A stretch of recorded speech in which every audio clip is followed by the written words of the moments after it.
नमस्कार, मी कौस्तुभ दोंदे.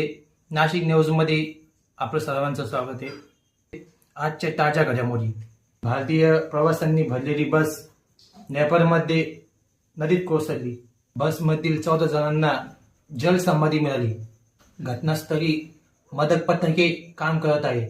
UPFT 7623 या क्रमांकाची ही बस पोखरा येथे माझेरी रिसॉर्टमध्ये थांबलेल्या भारतीय प्रवाशांना घेऊन ही बस काठमांडूकडे रवाना झाली होती.